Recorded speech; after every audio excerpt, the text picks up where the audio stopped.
Welcome to the Go-Go Juice podcast. I'm Day. And I'm Giulia, and this is your go-to dose of girl talk. Hi, everybody. Welcome back to the Go-Go Juice podcast. We're so excited to be sharing our new episode with you today, focusing on the London Book Fair. This episode is going to be all about the publishing industry, what we learned in London Book Fair, a lot of interesting sessions we attended and things we learned. So we're really eager to talk about it. We attended the London Book Fair on Tuesday the 10th of March and Wednesday the 11th of March. I think one recurring theme that will emerge in today's conversation is AI and copyright. What do you think about it? I feel like a lot of the sessions and the discourse around the publishing industry was about how publishing wants to respond to generative AI.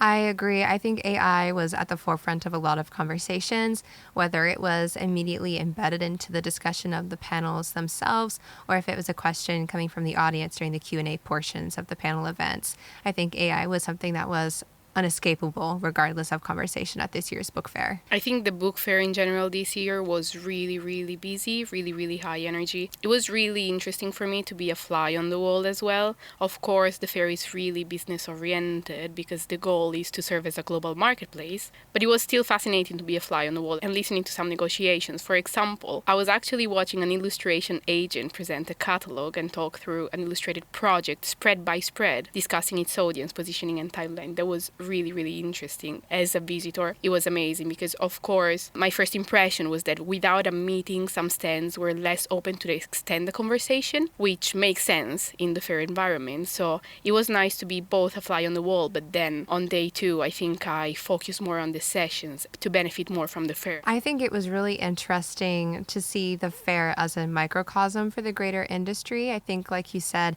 it's an international trade event, and as international students, it was really nice to kind of see the way that collaboration between territories works, especially when you're considering the meetings that were happening around us regarding rights and what that needed to look like in order for a deal to be struck. And so, like you said, there was a really high energy, even though sometimes it was intense, it was always excitedly so.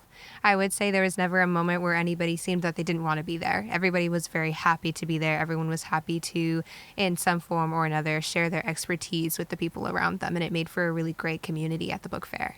Also, something really fascinating to me was actually realizing the strength of the intersection between me being a reader and becoming a publishing professional. So it was really exciting to realize that my personal reading life can become an asset actually in a future interview. One of the examples was when we passed the Hachette stand together and I immediately recognized Broken Country, that is a book I loved.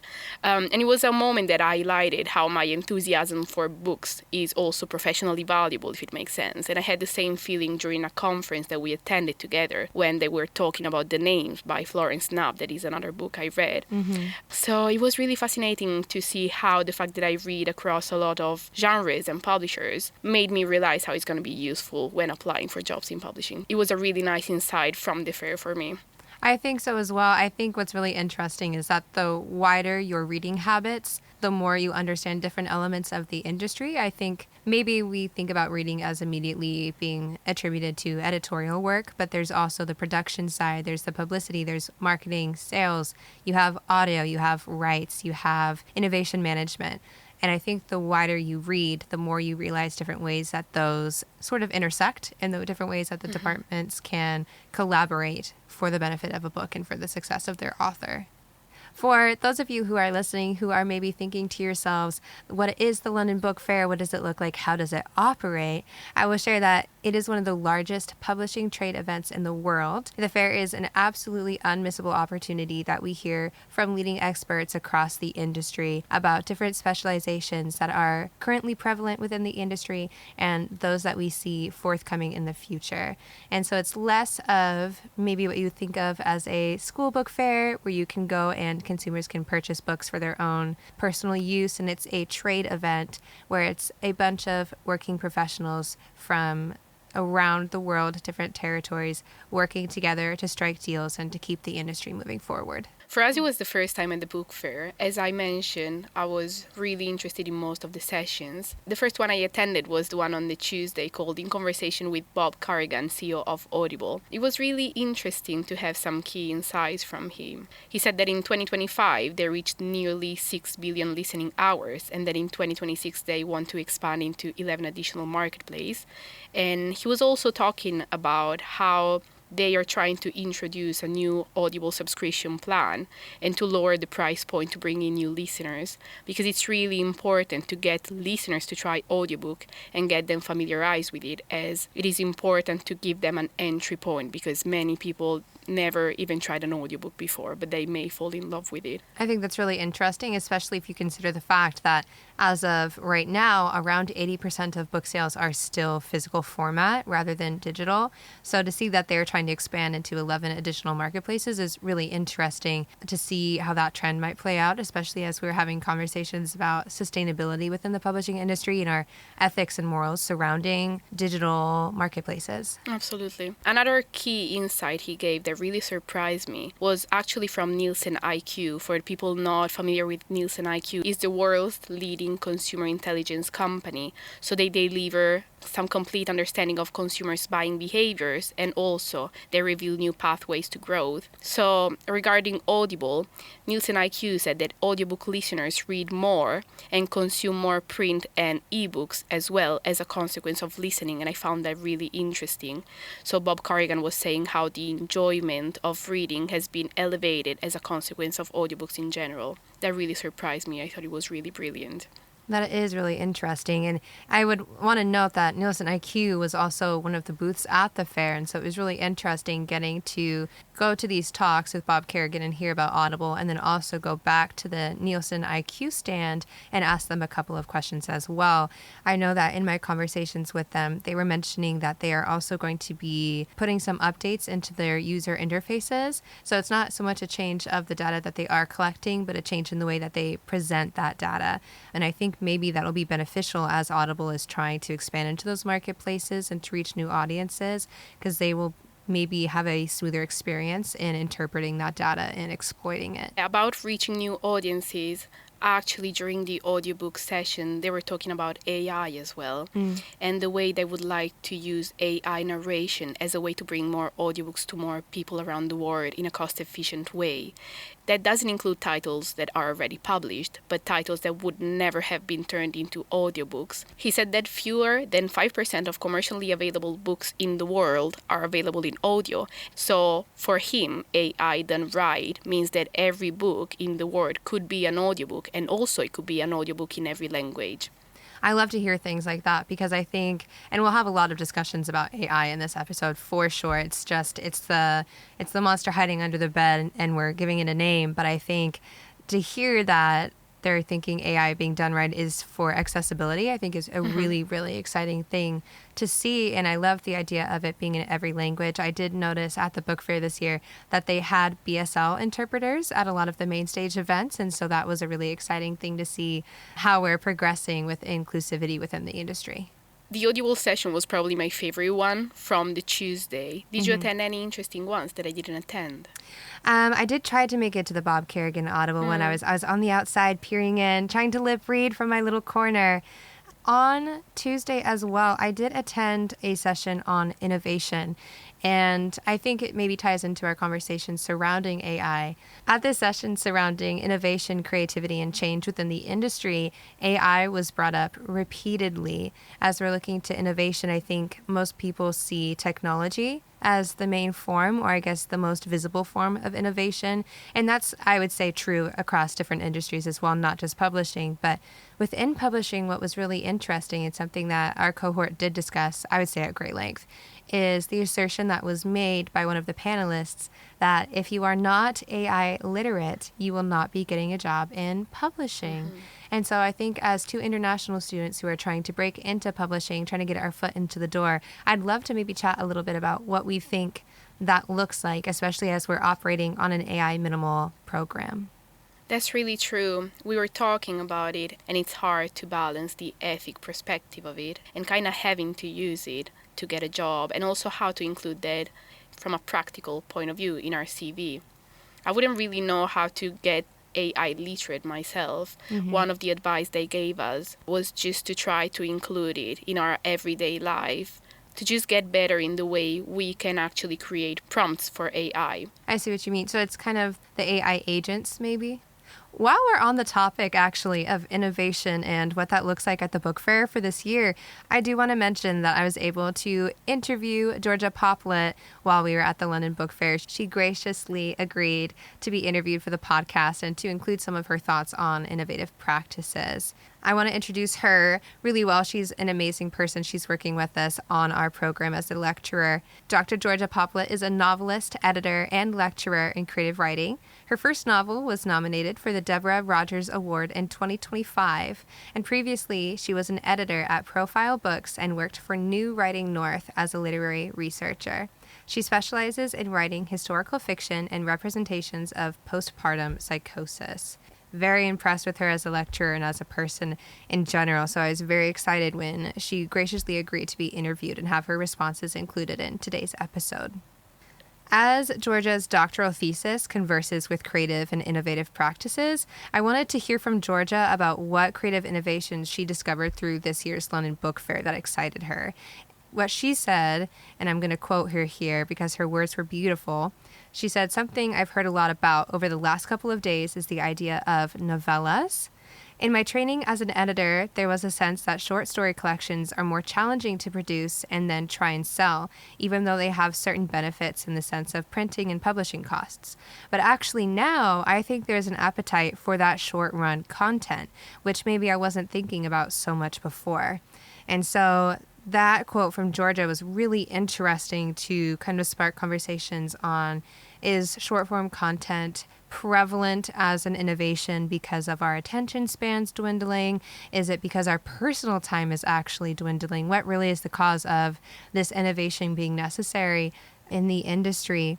How does it affect the forms of literature that we're willing to engage with as audiences? For example, poetry. I'm a huge proponent of it. I read a lot of poetry, and in and of itself, poetry tends to be a rather short form of writing. So does that mean then that this innovation is going to then cause a great shift in that specific market? So this has been a really interesting thing to kind of consider and to talk with Georgia about. What do you think, Giulia? What do you think about short form content at the London Book Fair? I think it's really interesting how much space they dedicated to the short story format at the London Book Fair. There were some sessions about it. And thinking about our work during our master degree as well, if we think about it, we focused a lot on that. The fact that you mentioned the attention span as well, I think it's really interesting, as then we'll have to talk about the reading crisis conversation as well, that ties into that really well as well. I think so as well. I think there's a lot to be said about what happened at the London Book Fair this year. And all of it, of course, was very exciting, but it was really a different opportunity because I think since innovation is moving so quickly with these advances in technology, for those of us who are looking to break into the industry, it's less a question of what trends are happening now that we can involve ourselves with and looking ahead to the future of where do we see this innovation taking the industry so that in a year's time when we are hired into these positions, we are already there. We're already caught up to where the innovation has been taking us. Another thing that Georgia and I talked about, and this kind of circles back to AI because truly, like we said, AI was inescapable at the London Book Fair for 2026, but Georgia called it the elephant in the room, and then she actually turned a question back toward me, and she wanted to know about my perspectives on AI in the industry. So I said that I found the discussions at the fair unable to escape AI. It's been brought up at one point or another in every session, whether it was from the panel or the Q&A section. And while I am not a large proponent or fan of AI, I do understand the reasons for it, like creating automations that make our lives easier, the different ways in which it can be a support rather than an overbearance within the industry and within the workforce. But I do think that there's a very fine line with AI. I don't think that as an industry we quite know how to walk that line yet. So Georgia then corroborated my thoughts by highlighting the human cost of AI, saying it's a very simple subject when we get into AI and creative content because AI can be used effectively in operationalizing aspects of publishing, particularly in professional services. But it's really important to remember that with any kind of AI content production, there is a human cost. When it comes to actually producing creative work and exercising editorial judgment, I think that's something that can't be replaced and shouldn't be replaced. I'm increasingly reminded of the 1900 netbook agreement, a very Wild West kind of landscape, and I think that's what we're seeing now. Georgia was going on to say that these attitudes toward AI and these conversations surrounding AI and innovations have always been happening. It's just that maybe it's more visible to the wider industry and the public as well. And that's what makes AI feel like this monster hiding under the bed, as I said earlier, or this giant that's unable to be escaped.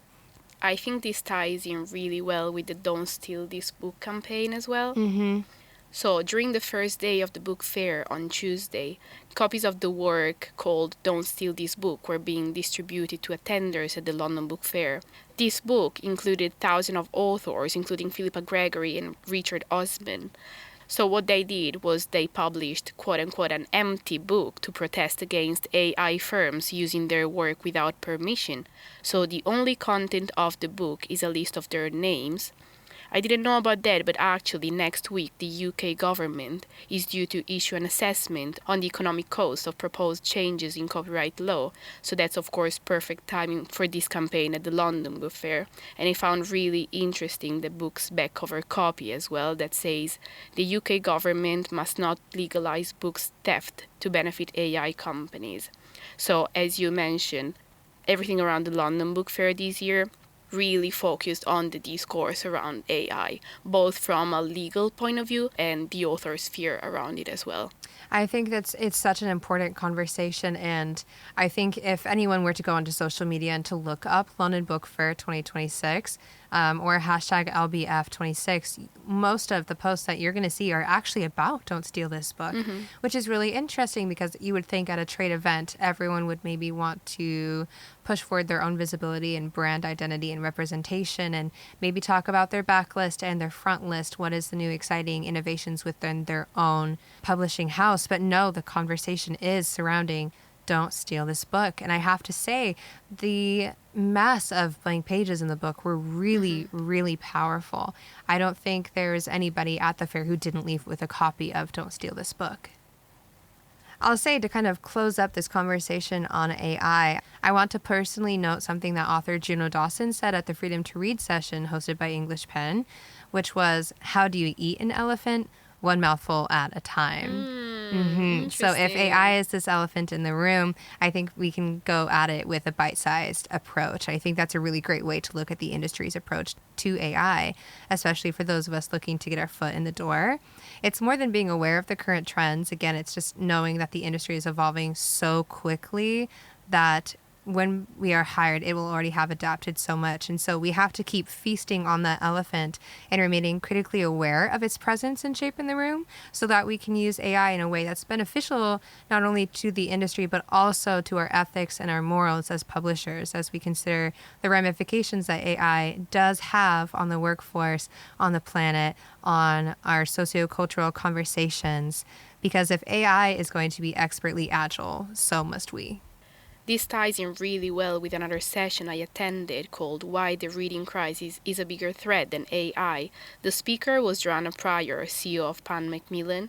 So she was talking about not only how to publish a book, but how to keep people reading at all. The session started talking about how only 1 in 3 children are currently reading during their free time, and half of the adults stop reading for pleasure at all. Wow. So the decline of reading is a greater challenge than AI. Isn't it so true, though? Because, I mean, AI is this monumental thing, but at the end of the day, if you don't have readers, you don't have the publishing industry. Exactly. Then why are we publishing books? Why are we here? Isn't it really interesting to think about how we obsessed over AI, but we kind of started ignoring the fact that the audience themselves have this fading ability now to read and have a sustained attention. Joanna Pryor was actually talking about the short form algorithms and the fact that they are dismantling this sustained attention. So, not really about a lack of intellect, but a neurological shift that we can see in the newer generations.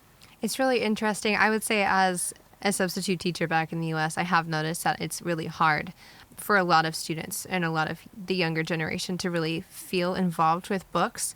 I think it comes from perhaps, and this is me spitballing here, but because there's such an influx of digital media, I think that quote unquote painting a picture when you read is harder to access. And I think that maybe ties back into the conversation we had earlier with Georgia's interview about short form content, because maybe it's those bursts of creativity and those bursts of literature that are more accessible, and that can be a gateway for children and adults, since half of adults have stopped reading, to get back into reading and to really build up that part of themselves again.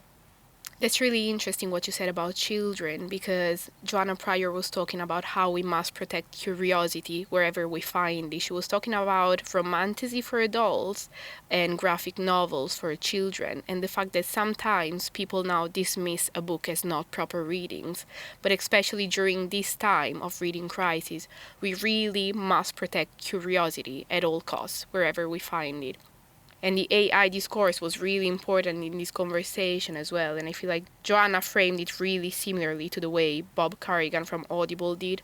So always talking about AI, but the right way to use AI, because talking about the reading crisis, it could be actually a bridge and an engine for growth to reach new readers.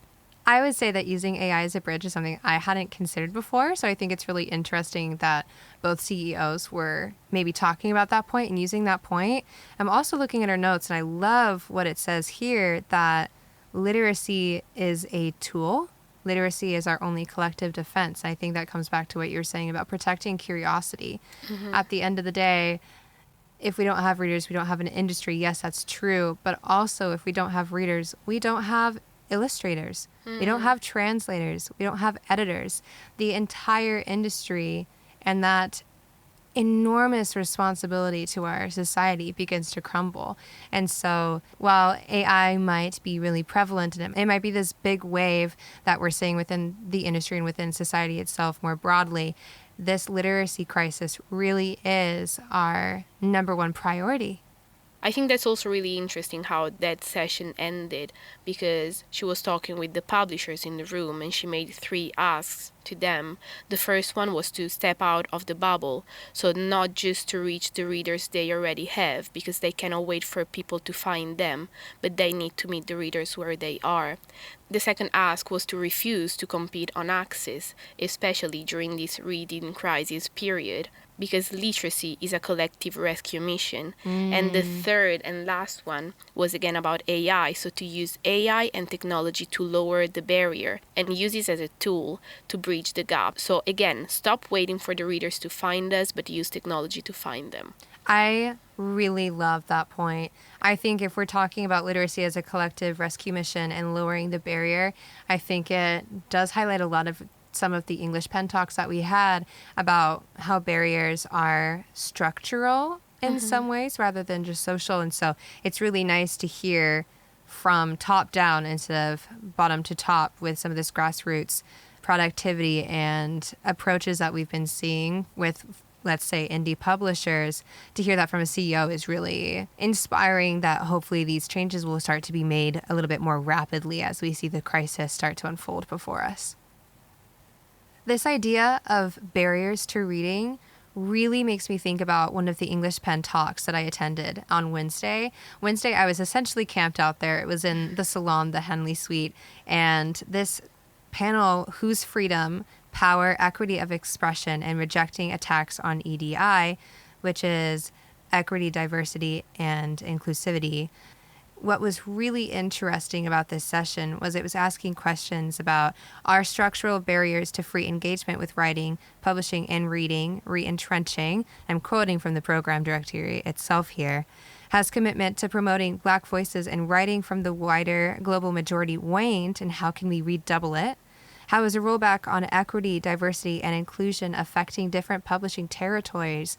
What is publishing's role, responsibility, and capacity in addressing rising division, inequity, and marginalization? As an international student from the United States, I was particularly interested in attending this session, given the current state of equity and freedom of expression back in my home country, especially considering the last few years of groundbreaking protests such as those for Black Lives Matter and the effects that that specific timeline of activism had on the industry back in the United States. And as well, there's the doubling down of book bans, unfortunately, that is happening in school libraries and public libraries, which, again, as I mentioned, I'm a substitute teacher back in the U.S., and so that's an issue that is very close to my heart. As was mentioned in quite a few panels this year, a large majority of these book bans are related to LGBTQ plus representation, such as Juno Dawson's This Book is Gay.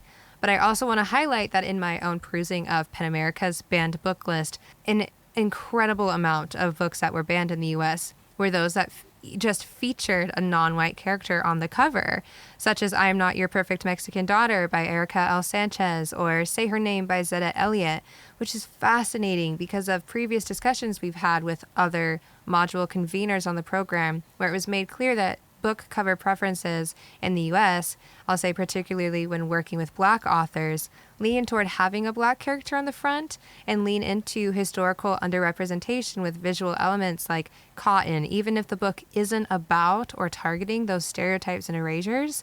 And I think that's where this term, to quote Josie, structurally marginalized comes into play, where it's those same preferences that the U.S. industry seems to have when working with Black authors and other writers of color are some of the same elements they know very well push these ban-happy audiences into trying to get the books removed. And so while the industry is publishing stories from the global majority, it's being done in a way that maybe reaffirms they're capitalizing on the author's or community's historied marginalization. And putting a Black character on the cover, while it gives immediate visibility to that community, it really isn't quite the activism that some might think that it is. Where's the innovation in that design, Giulia? We've been working on book cover design on this course, and there's so much care and attention and detail and revision that goes into it, and I can't imagine just thinking, let's put a person on the cover, have that be the only signal truly to what this book is about. So that's been very, very interesting to me. I think that books written by the global majority should get just as much, if not more, when we're considering equitable rather than equal approaches, care and attention to their PR, marketing, editorial, and design than authors who aren't of that global majority. I noticed when I brought up book covers, Giulia, that it seemed to spark something for you. What you said about the book cover reminded me a lot about a discourse we had during one of the sessions at our MA and how different the book covers in the UK market and in the US market are. Also the fact that different considerations have to be made regarding using a Black character on the cover and the differences between the UK and the US market. I feel like it's something I'm really interested in exploring more myself as well. I understand that. I think it was really great to hear from this panel and to hear their thoughts on these problems. But I also wanted to say something powerful that Nikesh said during this broader conversation that I jotted down in my notebook during the session was that I'm quoting here, I'm an activist outside of publishing, but because of the color of my skin in publishing, I have to be an activist within publishing, and that gets in the way. What we're doing is always in addition to the writing, and it should just be writing. There is a clear frustration from the entire panel about how they were being asked to talk about diversity and equity in the industry, which, based on what they were all saying, it's a very commonly repeated request. I think when they are invited to the book fairs, invited to other industry events, they are being asked to speak on EDI and to be speaking on activism and topics that kind of fall under that umbrella. But that means that they don't get to talk about their writing and their creative practices and actually then tell their stories that they're shouting from the rooftops are being pushed down. And so isn't all of this then, in a way, just a recycling of that same problem? Isn't that just hiding their voices and their work's ideologies, the themes and the moods in another way that maybe is just a little bit more well packaged with a bow. And I'm not trying to hate on the industry at all. I think the industry is doing a lot of really innovative work and is publishing more work of the global majority than I think we've seen in the past, and that's for sure. But there is a slight decline in the last couple of years. And so isn't this just another way of scrapping their work maybe through what Selena Brown called the quote unquote white funnel? So I could speak endlessly about this panel. It was refreshingly honest, and I can honestly say I hope to never see any of them slated for a similar panel discussion again. That is such a fascinating session you attended. I would like to just talk about one last session I went to that was extremely interesting. It was called Bookshops to BAFTAs: How Well-Loved Stories Are Finding New Audiences Via TV, Film, and Streaming. I think that's really interesting because it ties back again to the whole concept of trying to find new readers and try to find new readers where they are. They were talking about great adaptations and the fact that they bring new readers and boost the sales, and the fact that screen brings story to life, but books is where it all begins and when there is always more to discover. So of course, they were talking about adaptations as shared experience, but reading as singular experience where you imagine your own world. I found really fascinating the fact that they were encouraging people to see the adaptation as their own thing. Because of course an adaptation has to be taken differently from the book. It is also about a new audience, a different medium, and a different entry point.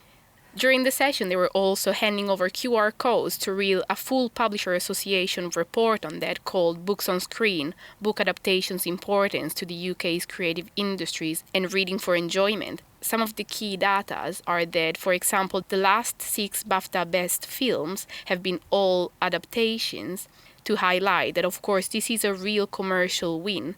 It's heavily commercial, there is high revenue, and the feedback loops then brings more sales to the book industry as well. Something else that I didn't know is that 48% of original UK and US drama series in Disney+, Netflix, and Amazon Prime Video between January 2024 and June 2025 were adapted from books. Okay. I absolutely didn't know about that, and it's really interesting to read the whole report on the Publishers Weekly.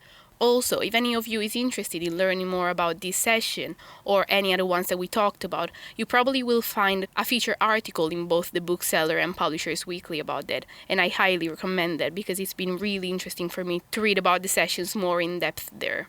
Yeah, I will say if you are also a publishing hopeful and you're looking to get into the industry, we cannot highlight and emphasize enough how important subscribing to features like Publishers Lunch, Publishers Weekly, The Bookseller is to staying up to date with all of the news and the changes happening in the industry. It's really exciting. There's all sorts of different angles. You can get job alerts. So if that sounds like you, I would go pop into Google real quick and find yourself subscribed. Giulia, really quickly, though, I do want to ask for our audiences who maybe are unfamiliar, can you explain to us what the BAFTAs are?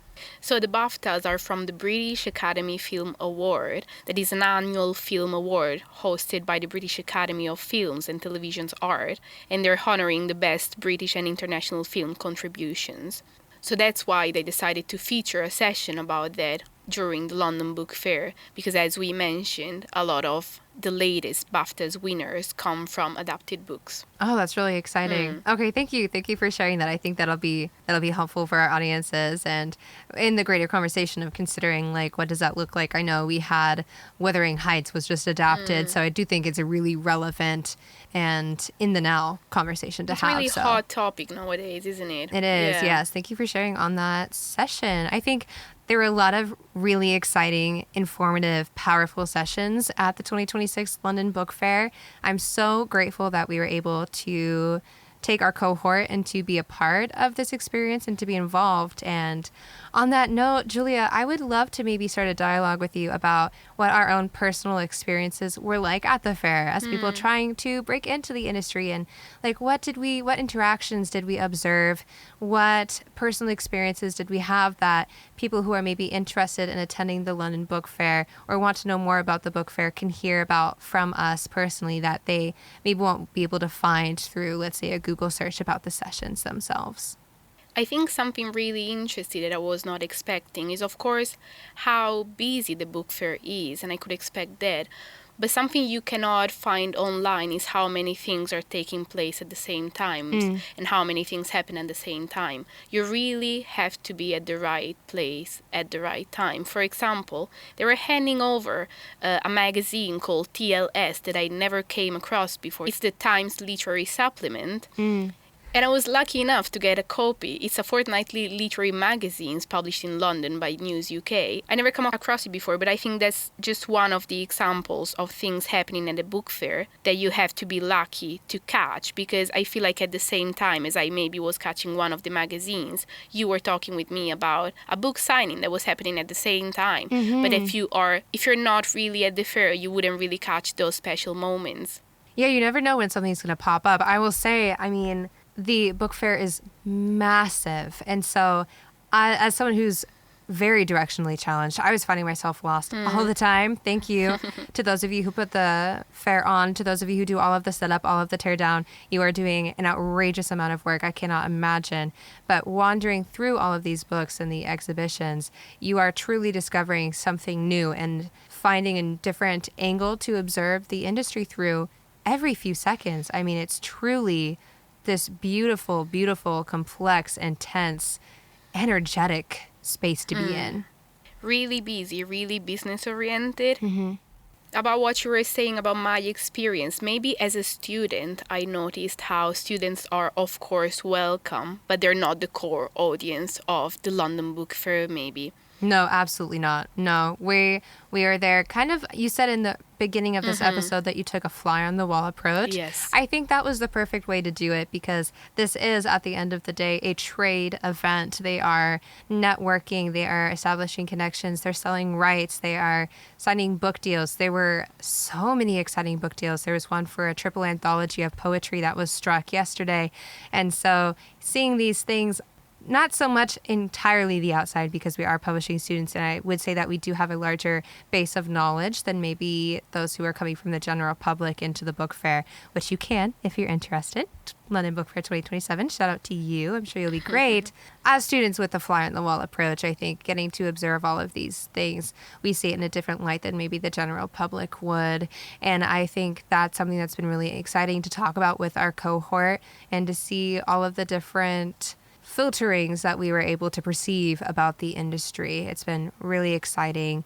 I know for myself, when I got lost at one of those times, this was Wednesday, and I was wandering, I was trying to find a specific booth, and I remembered that it was upstairs, so I found the nearest staircase and started to go up it, and I was stopped by staff, and they said, "Ma'am, we need to scan your badge." And I was like, "Oh, cool, that's totally fine, go for it." And I thought it was odd as I went up the staircase, because nobody else had asked me to do that at the other staircases. And then I found myself in like an agent-only area. And I don't know what miracle allowed me to be up there. I did not exploit it very much. I wanted to be respectful of that space, but I did take a lap trying to figure out where I was, and the energy was just at an all-time high. I mean, people were holding up books and waving them around. They were laughing like they were old friends, and I think that speaks to how this industry is a creative one. It's one built on curiosity and community, and that was incredibly apparent at this year's book fair. It's so fun what happened to you, because I think it's a great example of things that you can just experience if you are at the book fair itself. Yeah, that's something that you're not going to read about that in an article in the bookseller. You're going to hear about it here on the Go Go Juice podcast, and you're going to get to hear personal experiences and these little anecdotes that I think really highlight the buzz and invigorating sense of the industry itself as a publishing hopeful. And despite the London Book Fair being really busy, as we said, I feel like something that I got from the fair itself is how much the people in the publishing industry are open and kind. Especially, we had the opportunity to talk with some of the University of Exeter alumni about how to enter the industry. So we still had some chances to do some networking, and it was really important for us to talk with them, especially about what matters to enter the job market in the UK publishing industry. They said one of the most important things to show during an application is to have a broad skill set. That's something that matters a lot. And also, of course, to not be picky about your first job. That's something they said that really that they and I were talking about a lot, because it is true how important it is to get into the industry, how much that matters, and how then an early role can open up the doors for us later on in the process. I would love to extend this conversation. I think it's really important to talk about what maybe the barriers of entry are for the publishing industry. And I know we were having a conversation about how maybe at times it feels that the industry, or the amount of people looking to get into the industry, is kind of in this state of hyperflux. There's too many people for not enough jobs. And I kind of reject that a little bit. I do think there are plenty of jobs. I think it's about finding the right one. I know one of the alumni that we were speaking with said that they were actually really struggling to find people to fill certain positions, such as rights. And Giulia, I know that's something that you're interested in after this MA is rights. Myself, I'm interested in agenting and publicity. And so it was really interesting to hear that maybe it's not as concentrated as we perceive it to be. There is more opportunity. You just have to know how to find it, where to find it, and the best methods for approach. What advice do we have maybe that we heard from either the sessions, from our networking with alumni and other professionals at the fair, that we can offer to people who are looking to break into the publishing industry? I do have a couple of advices, especially regarding rights and editorial work. As you mentioned, I'm particularly interested in rights, as I feel like it's one of the areas where I could potentially use my Italian background well and my language skills. So useful advice about the application process in rights is that you need to be able to sell a book in 15 minutes during the interview, or in general to talk about a book in depth for a long period of time. And they said around 15 and 20 minutes. So that's, of course, a great advice and something I will be working on before starting my interview process. We're talking a lot about editorial as well, because most of the students in our cohort would like to get into an editorial role after the MA. And the alumni said how editorial work includes a lot of admin work, especially for an entry-level position. It does. So it's really important to remember that when thinking about what the role actually involves and what kind of skills you have to focus on right now before starting the application process. It might sound really simple, but truly at the end of the day, being a book lover and knowing how to talk about books, and as we said earlier, reading widely really does have a huge impact, because you are one person, and let's say this is for editorial. Yes, you'll be in an imprint that has its own specializations, it has its own identity, but you will be one person reading to represent that community of that imprint, the readers who find themselves attached to that. So the more widely you can read, the better you can represent your audience and bring books to people to meet them where they are at, as was the discussion with the literacy crisis. I want to say as well, with the administrative tasks, it might sound rather simple, but understanding the Microsoft suite, working with that, put that on your CV. These little elements that prove that you can be detail-oriented and organized and make things for your quote-unquote superiors in the workforce easier. And it makes your life easier.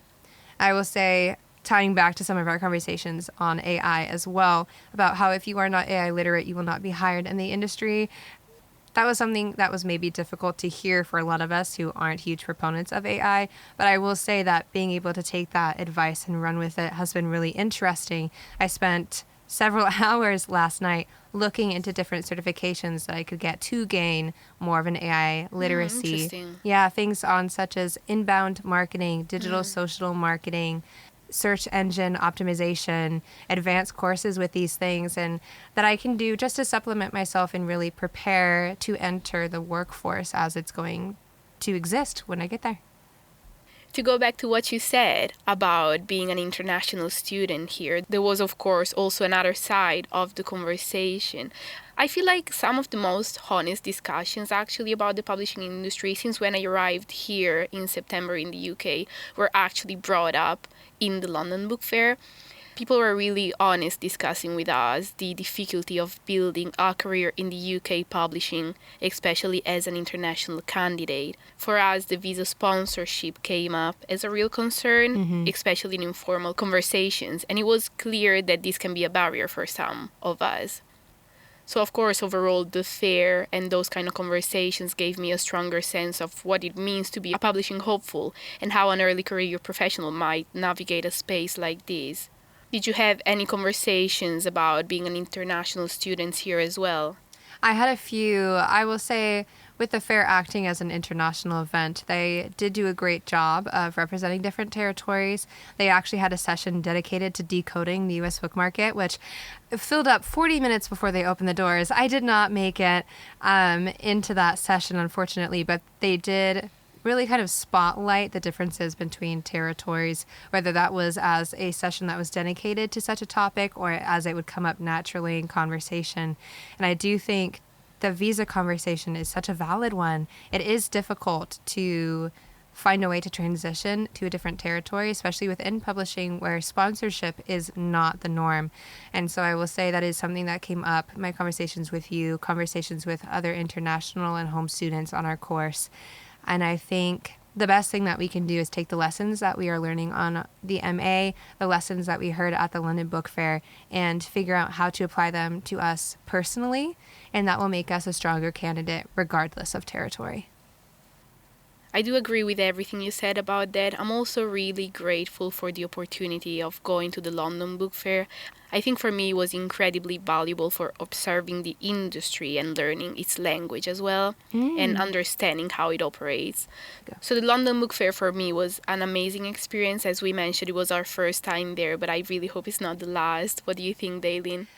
I think that seeing a lot of the alumni who came out of this program at the University of Exeter at the book fair really instilled a sense of hope in a lot of us. It was really great to see what our future could look like. And there was a lot of chatter as we walked back to the hotel on that last day about that being us in a couple of years and getting to come back and to see everybody. And I think, again, that comes back to this beautiful community that's within the publishing industry. So I think that's very true.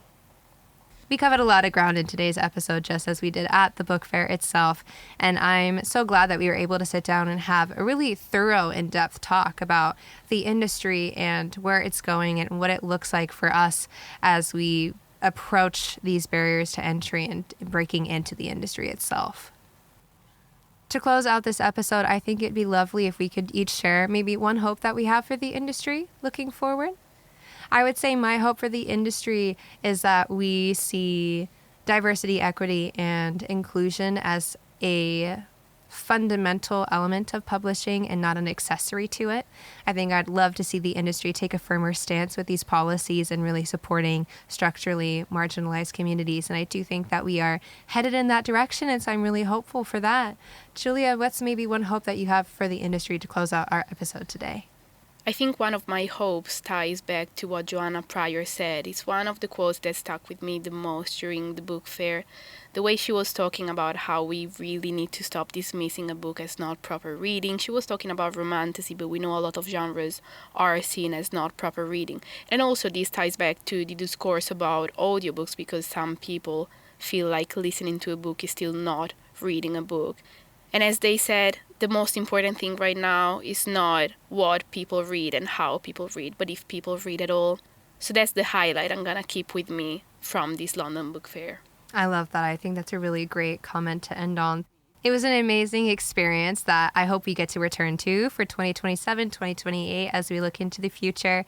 Thank you to all of the panelists who were involved in the sessions at this year's London Book Fair, everyone who chaired the event, everyone who hosted.